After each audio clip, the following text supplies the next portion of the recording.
Yes, we're asking whether this move to allow the media to cover the IPAC meeting will indeed build trust in the Electoral Commission as a Well, referee of I elections. think it is a good move. You see, the Electoral Commission over the years. I'm not only talking about the Jimensa-led Electoral Commission, but over the years, generally, Electoral Commission has always been so defensive and protective of its independence, and so oftentimes they don't want anybody to go detect to them and to go make certain demands to them. And sometimes the posturing and the public commentary of some officials of the Electoral Commission have also not helped in their quest to make sure that the activities are accepted by all, and then in their quest to deal with the public trust deficit that they suffer. If you read various research surveys, Afrobarometer surveys and all that, they tell you that public confidence and public trust in the Electoral Commission has significantly been dissipated. And so it is up to the Electoral Commission to resort to interventions that are aimed at, or that will help it shore up its legitimacy deficit and also deal with its public trust deficit.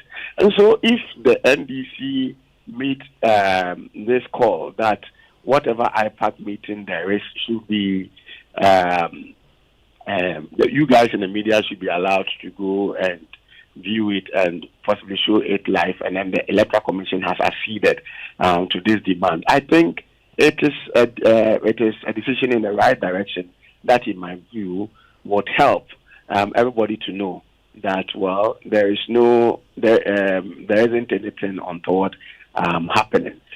So I think that I want to commend the Electoral Commission for acceding to that demand, and I hope that as we would all be sitting and watching, we will not have to go through the usual practice where after every Electoral Commission's meeting, after every IPAC meeting, the political parties have different reportage of whatever transpired. You see, NPP people will be saying things as to what transpired. NDC people will be saying different things as to what transpired. The Electoral Commission itself would also be reporting differently and all that. This one, if we are all watching, we all would know what happened, and nobody can come and throw dust into our eyes.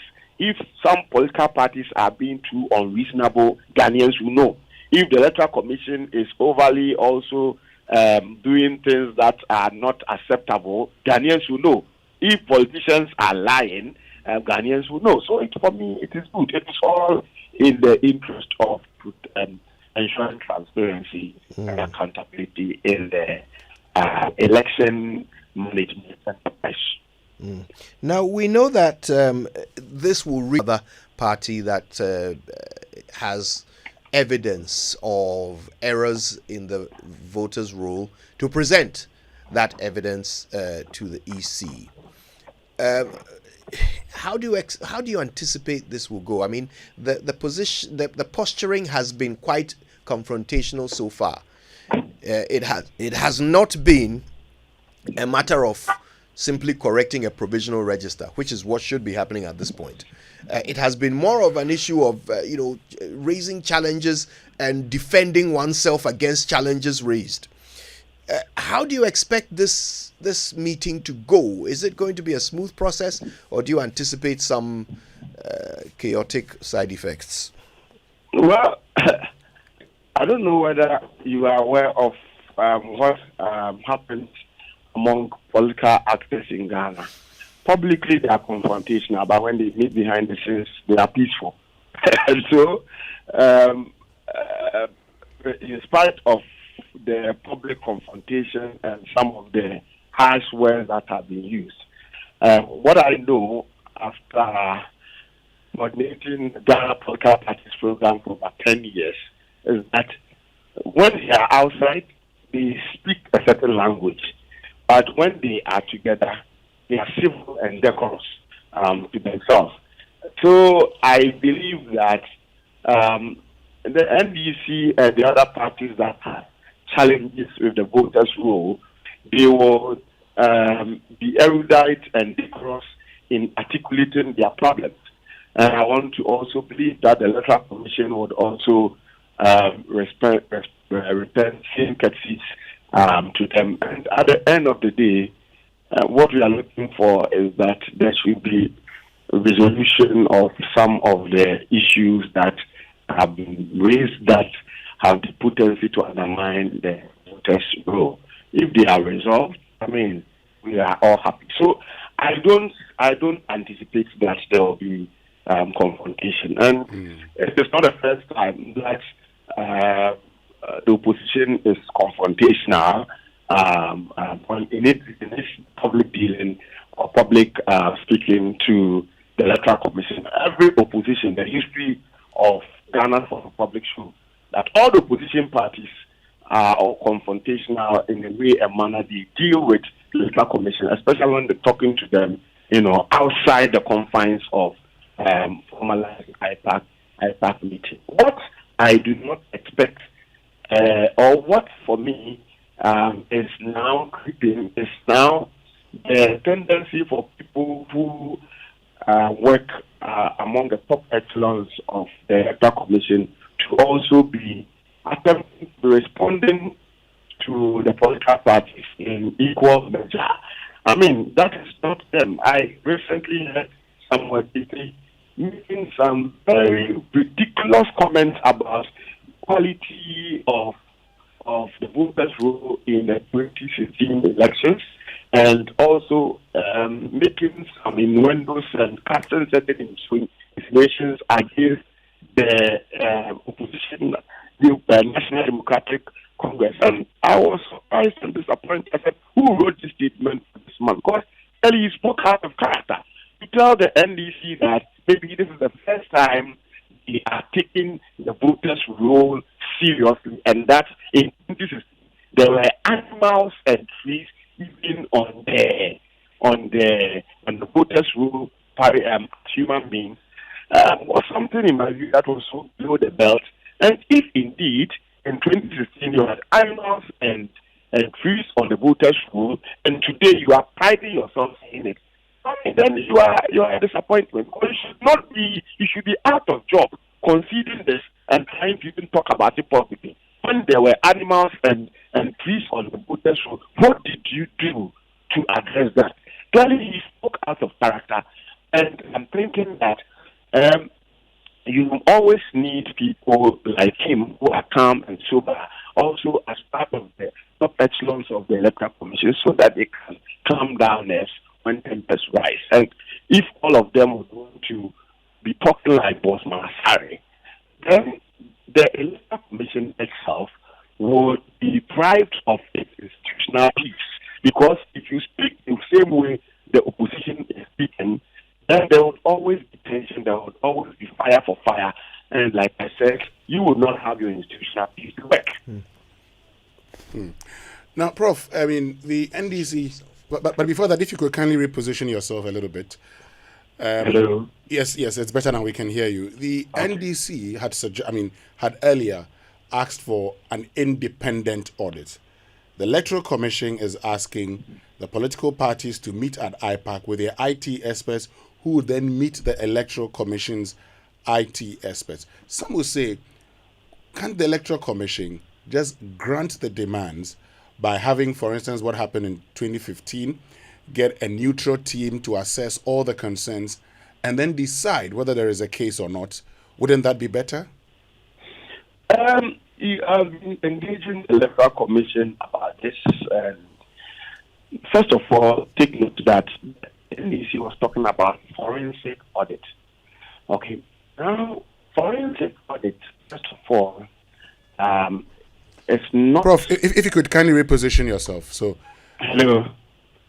Today you are making me go round my room. Is it possible? Is it clear now? No, it's still not clear. Hello? No. Prof, I think we'll call you back. Please hold on, we'll call you back.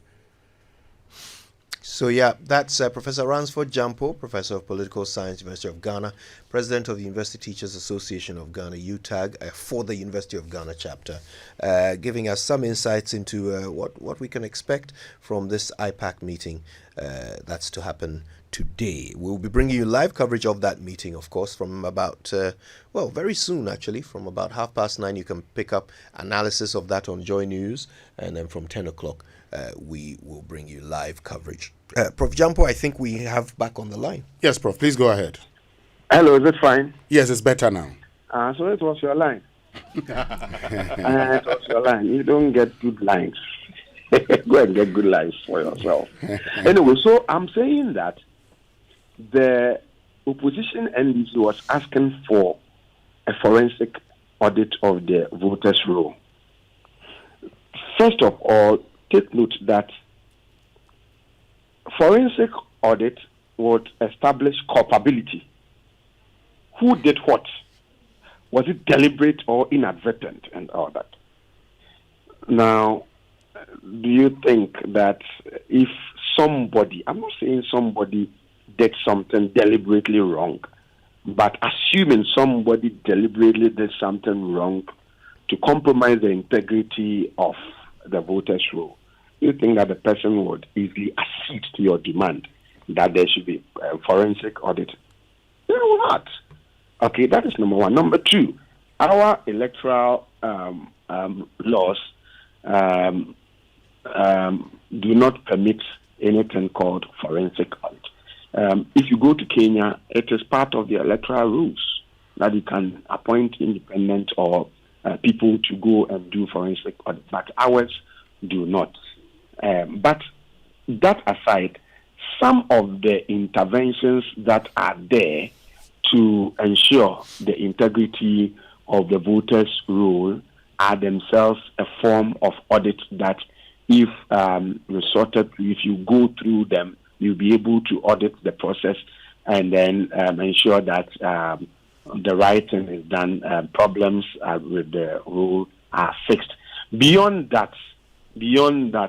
what is provided for in our electoral rules, I think that the laws and the electoral rules were made for man and not man made for the laws and electoral rules.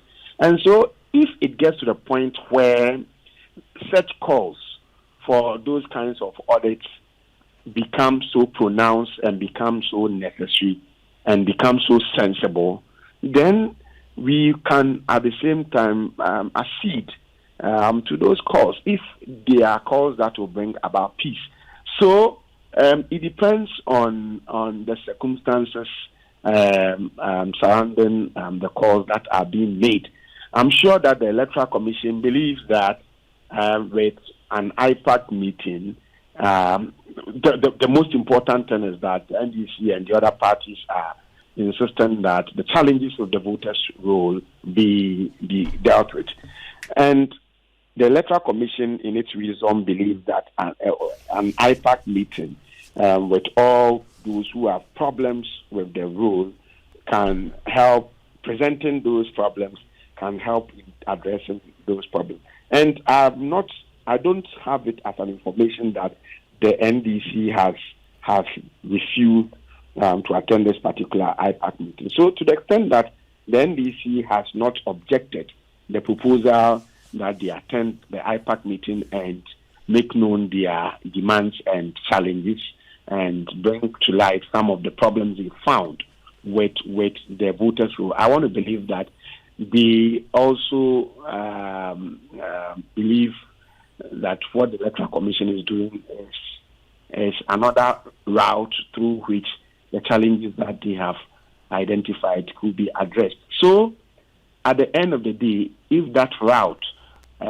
proves to be a successful route in addressing the challenges on the voters' roll, then we all have some peace of mind. So then forensic audit then would be the idea of having a forensic audit. I'm sure will be beneficial.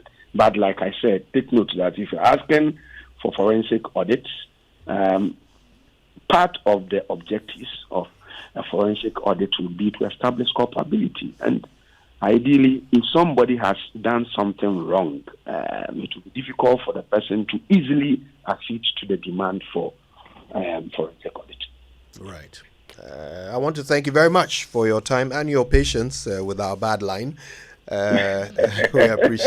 We appreciate you very much. So all of you brace yourself up for the decision that organized labor will take, I'm sure, today. And when we get there, we would have to elicit, or all of you must support us, because we are all dying together. If we don't support ourselves in acting.